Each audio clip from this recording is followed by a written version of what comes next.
mean, Vic schematically he's always been the best to me, as good as anyone there is. Has a very sound scheme that he doesn't need to change up very much. It just naturally changes with how he does his coverages, how he does his fronts, the personnel groupings he does. He's very good at getting a beat on what you're trying to do and making you adjust. What did you get to really hiring him to be your defensive coordinator a few years ago? You'd have to ask him. I mean, I've tried all the times that it's been an opportunity. He's always been with someone else when that's happened. I mean, I tried real hard in 17 when we first came here, and I tried like 2 other times on separate occasions.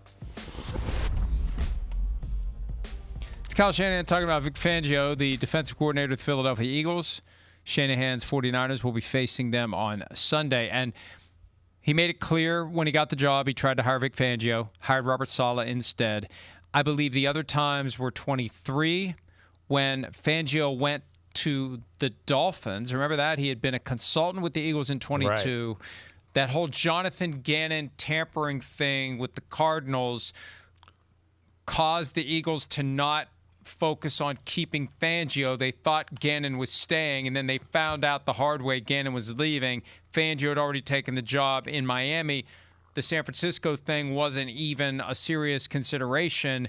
Shanahan had to have tried that year, and then again in 24 when Fangio left the Dolphins and went back to the Eagles.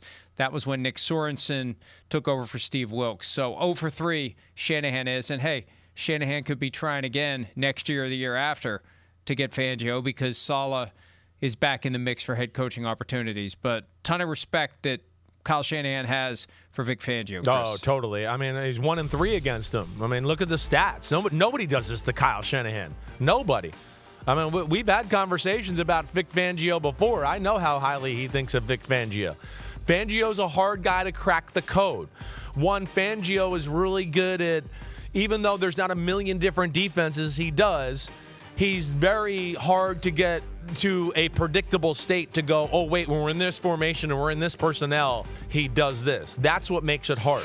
And then like Shanahan says, like, things naturally change, right? That's not, offensive coordinators don't like that. They want, like, I naturally know how to get you into something and you're stuck in it, and now I'm going to expose the rules of that defense, because there's always a rule you can expose with every defense if you can get them in them and have the right play called. Shanahan can't do that with Fangio. And Fangio's amazing. One, he's got talent, we know, in Philadelphia, some big-time ballers.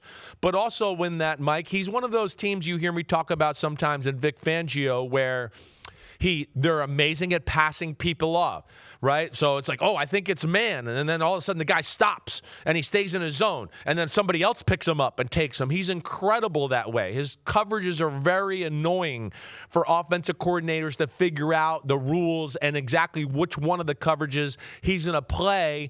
And just the little nuance changes he has, right, on a weekly basis. Where he might be, hey, cover 3 plays like this one week, but the next week cover 3 plays a little different because this team does that, and we're just going to change a few little nuances with that, and that's where Fangio is amazing. So he can do all of that, yet never have people out of position, and I'm very aware of the respect Shanahan has of Vic Fangio.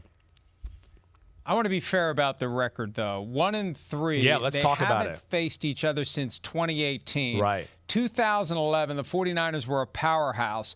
Washington was quarterbacked by Rex Grossman. So 19-11, probably closer than it should have been that year when you consider the personnel. That's right. 2013, 27-6, the 49ers had Colin Kaepernick at a time when he was considered one of the best quarterbacks in the NFL. 2013 is the year that Ron Jaworski created a whole week of content for ESPN by saying Kaepernick may be the greatest of all time, and that did happen. It doesn't seem like it now, but it did. And Washington was overmatched then. It was RG3 the year after he had torn the ACL. After his injury, right. And they went to the NFC Championship game, the 49ers, and lost to the Seahawks, and that whole game with Michael Crabtree and all that, Richard Sherman. and they'd just been in the Super Bowl the year before Right. that. In 2017, the Bears 15-14 win over the 49ers. That was Shanahan's first year. Shanahan's first year was a disaster. There was so much to be done by way of turning the roster around. They had Jim Tom Sula for a year. They had Chip Kelly for a year. The 49ers were not a good team in 2017. And then 2018, Jimmy Garoppolo's the Bears first start that game. Wow. And then the Bears were a powerhouse in 2018, and they won that game 14-9. So it's amazing they haven't crossed paths since 2018, and they're crossing paths again for the first time in 7 years. And we'll see what Fangio can do to that 49ers offense. Yeah, we will. It's one of those where for, my buddy, I just hope everybody's healthy, right? I wish he had some, Brandon Ayuk and Ricky Pearsall with no injuries and everything there to really combat this because, as we talked about a lot before, now we're Fangio, the scheme's awesome. The personnel is awesome.